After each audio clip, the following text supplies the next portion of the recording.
see rahareformi ülesande püstitus oli, ütleme, puhtalt poliitiline.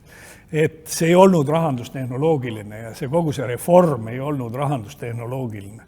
Ja siis see oligi nii, et Eesti rahvas tahtis saada oma raha, see raha pidi olema kõva raha ja Eesti rahvas pidi selle kõva raha saama. Ja see oligi sellele allutati kõik muu. Aastavahetus 91-92, see talv oli ikka täiesti jube. Ja ma arvan, et keskmine palk Eestis oli võib-olla mingi 7 või 10 eurot kuus ja kõik oli, iga asi oli defitsiidis, et võib-olla natuke seal mõni kiirabiauto veel sõitis, mõni buss, kütust ei olnud, korterid olid külmad, kõik poed olid tühjad, et see oli päris dramaatiline. Rahva surve tegelikult iga nädalaga, iga päevaga kasvas, et oma rahale üle minna, eriti sellises sularaha olukorras, nagu ta oli.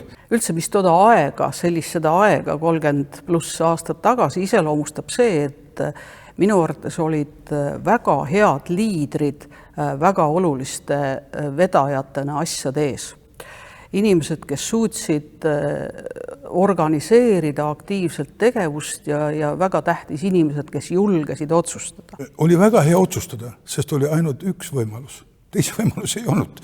Ja seoses sellega kõige parem otsustus on see, kui sul ei olegi teisi võimalusi, sa pead nii otsustama. Me olime nii nagu rööbaste peal, nii tuli otsustada. Me otsustasime nii. Kõige suurem valik oli see, et kui siis mindi seda teed pidi sellise tõsist nagu raha tegema ja valuutakomitee süsteemiga, siis tähendas see kohe seda, et Eesti eelarve ei tohi olla tasakaalust väljas. Nii et valitsus peab iga hinna eest eelarve tasakaalu viima, muidu kukub raha kokku. Töötasime koos selle väikse tiimiga, arutasime kõik koos läbi, igaüks andis mingisuguse oma sisendi. Võib-olla võiks olla üks paralleel olla, et toimus nagu mingisuguse startupi tegemine heas mõttes. Ja see oli niisugune natukene ka niimoodi, et ega seal väga palju vabatahtlikult otsustada ei saanud, et kui büroolt ja komiteelt ja büroolt tulid mingisugused otsused, need olid ju vastu vaidlematuks täitmiseks, et need 16 000 inimest ei saanud öelda, et ma teeks midagi teisiti. Mida me kartsime väga, et paralleelne raharinglus jääb. Et Eesti rahvas ei usalda Eesti krooni ja Soome mark jääb endiselt käiku. Osutus täiesti maleks.